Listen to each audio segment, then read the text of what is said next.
La válvula de mezcla térmica, TMB, se utiliza para controlar la temperatura del aceite en el sistema de aceite. En el arranque, con la unidad fría, el elemento está abierto a la derivación, permitiendo que el aceite pase directamente del depósito al compresor durante el periodo de calentamiento.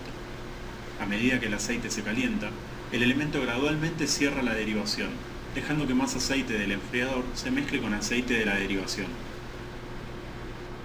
Luego, cuando el elemento está totalmente extendido, cerrará el puerto de derivación completamente y utilizará el aceite del enfriador de aceite.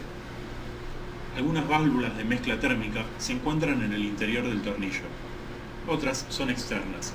La válvula de mezcla térmica que acabamos de examinar es una válvula interna. Anteriormente, en el video sobre el tornillo, vimos un ejemplo de una válvula de mezcla térmica interna y cómo funciona. Este es un ejemplo de una válvula de mezcla térmica externa. Se utiliza en las series Electra Saver y Electra Saver 2. Cuenta con 3 puertos identificados como A, B y C. El puerto A corresponde al tornillo, el puerto B es el puerto de derivación, el puerto C es el puerto del enfriador. Esta es una vista en corte de una válvula de mezcla térmica de este mismo estilo. Cuando el elemento se encuentra por debajo de su temperatura nominal, dejará fluir aceite de los puertos C y B hacia el puerto A. Luego de alcanzada su temperatura nominal, el puerto B quedará completamente bloqueado y solo fluirá aceite del puerto C hacia el puerto A.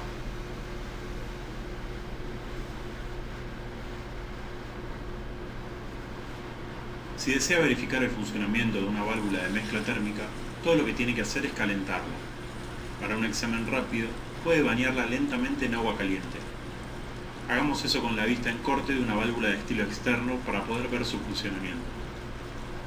Debería moverse al alcanzar su temperatura nominal, que suele estar estampada en el propio elemento. Puede estar indicada en grados Fahrenheit o centígrados. Cuando está extendida así, el puerto de derivación queda bloqueado. El aceite provendrá del puerto del enfriador y será enviado al tornillo.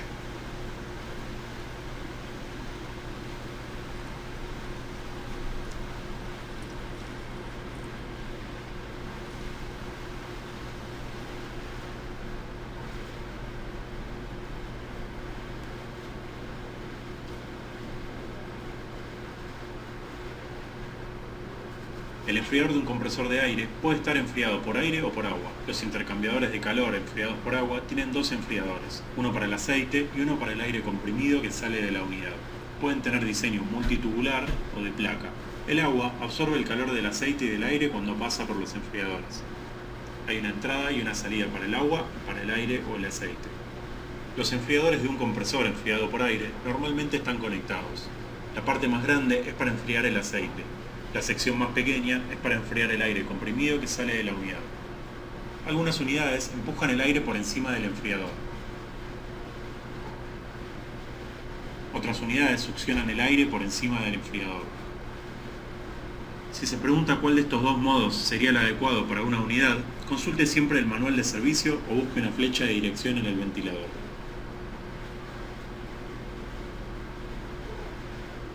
El lado del aire de un enfriador tiene una temperatura de aproximación que se indica en la hoja de datos de ingeniería. La temperatura de aproximación se utiliza para determinar la temperatura del aire que sale del enfriador de aire. Para usar este número, simplemente lo sumamos a la temperatura del medio de refrigeración en una unidad enfriada por aire. Esto nos dará como resultado la temperatura esperada que debe tener el aire que sale de la unidad. En un compresor enfriado por aire, el medio de refrigeración es el aire. En un compresor enfriado por agua, el medio de refrigeración es el agua. Veamos un ejemplo en el que la temperatura del medio de refrigeración sea 90 grados Fahrenheit. La temperatura de aproximación indicada en la hoja de datos de ingeniería es de 15 grados Fahrenheit. Sumamos ambas cifras. La temperatura del aire que sale de la unidad debe ser de aproximadamente 105 grados Fahrenheit. Ahora veamos un ejemplo en el que la temperatura del medio de refrigeración sea 70 grados Fahrenheit. La temperatura de aproximación indicada en la hoja de datos de ingeniería es de 15 grados Fahrenheit. Sumamos ambas cifras. La temperatura del aire que sale de la unidad debe ser de aproximadamente 85 grados Fahrenheit. La función principal del enfriador de aceite es eliminar el calor que el tornillo está generando. Algunas de nuestras hojas de datos de ingeniería indican el aumento del calor nominal o de la temperatura. El aumento de la temperatura nominal es la cantidad de calor que el tornillo está generando. Esta información nos es de gran utilidad. Veamos la misma hoja de datos del Electra Saber de 150 HP que utilizamos en el curso anterior. La sección Datos generales del paquete indica el aumento de la temperatura nominal según la presión configurada. Más adelante en este curso veremos por qué esto cambia según la presión. Utilicemos la primera columna, que es 24,5. El enfriador debe eliminar al menos 24,5 grados del aceite. De lo contrario, la temperatura seguirá aumentando hasta que el compresor se apague por la alta temperatura. Se puede utilizar una pistola de temperatura para verificar la temperatura en el ingreso y la salida del enfriador. Si esta temperatura es menor a 24,5 grados, es probable que sea necesario limpiar el enfriador. Por el bien de su seguridad y de sus costos, es vital que el separador de aire-aceite de su compresor se ajuste exactamente a los requisitos de su máquina. Básicamente, la separación de aire y aceite es el proceso de filtrado final en un compresor lubricado por aceite. Su función es extraer y licuar el aceite presente en el vapor del aire comprimido y devolverlo al tornillo. Sin embargo, las cosas pueden no salir como se planearon si este componente fundamental está fabricado con materiales que no cumplen con los estándares o si contienen medios de filtro inadecuados. Los medios de filtro demasiado densos restringen el flujo de aire, aumentando el diferencial de presión en el elemento. Por lo tanto, el compresor continuará pensando que aún no alcanzó la presión deseada, aunque en realidad sí lo ha hecho.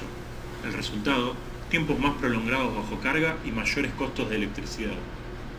También significa que su compresor tiene que trabajar más para generar la presión adicional necesaria para compensar la caída de la presión. Esto carga innecesariamente el motor y aumenta aún más sus costos de electricidad. Si multiplica esta necesidad de electricidad extra por la vida útil del elemento de filtro, verá que los costos pronto empiezan a aumentar.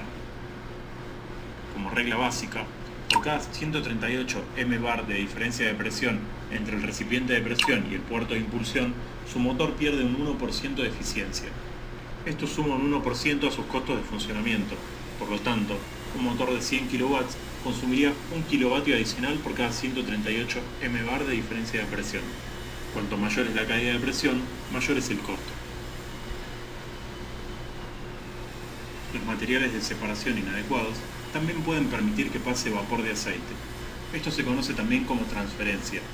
Esto no solo contamina las tuberías y reduce la vida útil de los equipos de filtrado y secado en etapas posteriores, sino que resulta costoso debido al aceite que se pierde dentro de la red. También existe el peligro de que la lubricación de la máquina sea inadecuada si los niveles de aceite bajan demasiado.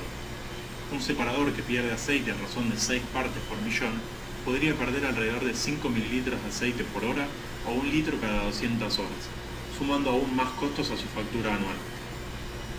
Además, existe el riesgo de que el separador de aire y aceite colapse por completo debido al aumento del diferencial de presión. O, si el elemento no está correctamente conectado a tierra, una descarga estática podría provocar un incendio.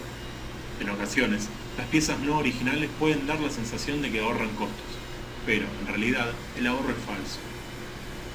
Cualquier pequeño ahorro conseguido en el precio inicial de compra puede verse anulado muy rápidamente, y el componente en realidad termina costando más a lo largo de su vida útil, con el consiguiente aumento en el costo de energía, pérdida de lubricante causado por la transferencia, daños a los equipos y las tuberías en etapas posteriores y riesgo potencial de incendio.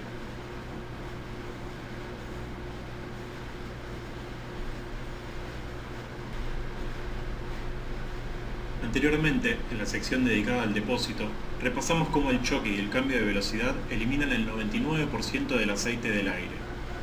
La función de los separadores de aire y aceite es eliminar el 1% restante. Nunca se podrá eliminar todo el aceite del aire comprimido que sale de una unidad del tornillo rotativo inmerso en el aceite. El nivel aceptable de transferencia de aceite varía según los diferentes modelos, pero suele ser igual o inferior a 3 ppm. En ocasiones, podrá ver que se utilizan los términos lado húmedo y lado seco del separador. En un separador, el lado húmedo es el lado del depósito. El lado seco del separador es el lado de la salida. cuando más cantidad de aceite ha sido eliminado por el separador. En nuestros compresores se utilizan diferentes estilos de elementos separadores. Los elementos giratorios, como su nombre lo indica, giran. En un elemento giratorio, el flujo va del exterior hacia el interior. Esto significa que el aire del depósito fluirá desde el exterior del elemento al interior del elemento. Los separadores de estilo canasta son los que vimos en el video anterior. En ellos, el flujo va también desde el exterior hacia el interior. Separadores coalescentes. En ellos, el flujo va desde el interior hacia el exterior. El aceite que impacta en el interior del elemento separador es drenado directamente de vuelta en el depósito de aceite por obra de la gravedad.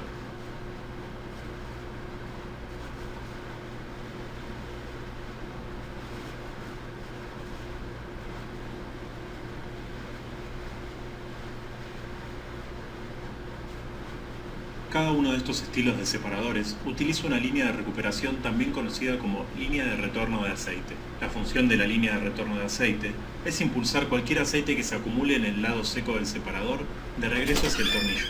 Esto se consigue a través del diferencial de presión. La presión de aire del separador está conectada a una sección de menor presión del tornillo. Como resultado, el aceite será impulsado de vuelta hacia el tornillo. Aquí podemos ver al aceite que se acumula en el interior del elemento separador moviéndose hacia el tornillo. Algunas líneas de retorno de aceite cuentan con un orificio. La función del orificio es utilizar únicamente la cantidad de aire necesario para devolver el aceite. Utilizar más aire sería desperdiciarlo, ya que este aire es aire que está siendo recirculado en el compresor y no aire que pasa a etapas posteriores con el otro aire que está siendo comprimido. Las distintas líneas de retorno de aceite pueden tener válvulas de retención, filtros o un tamiz ENI. Revisar y limpiar la línea de retorno de aceite y sus componentes debe ser parte de las tareas de mantenimiento normales.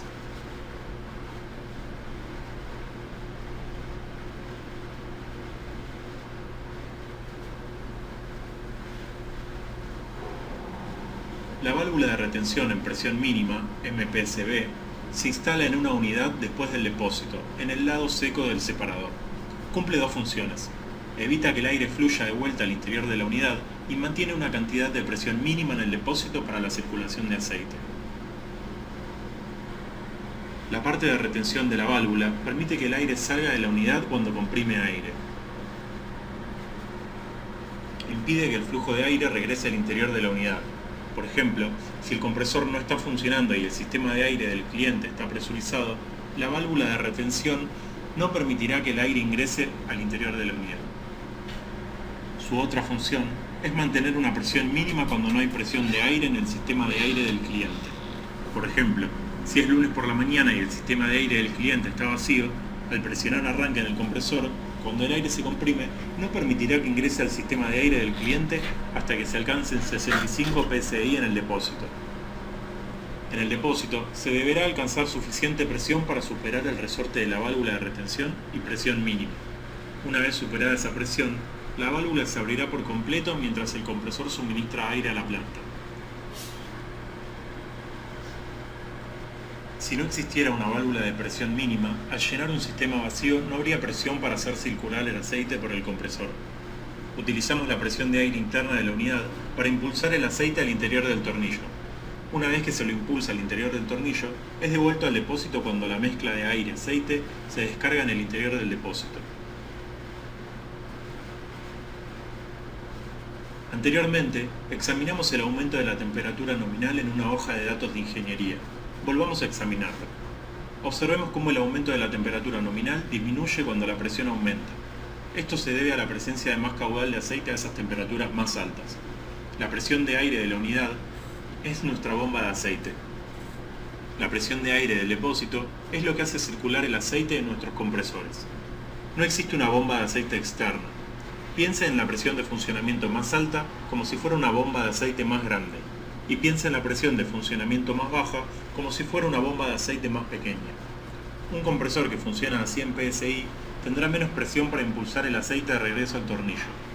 Piense en esto como si fuera una bomba de aceite más pequeña.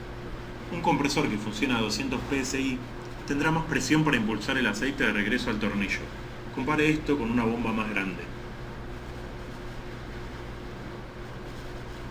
Las válvulas de presión mínima instaladas en nuestros compresores pueden tener diferentes diseños y tamaños, pero todas cumplen estas mismas funciones.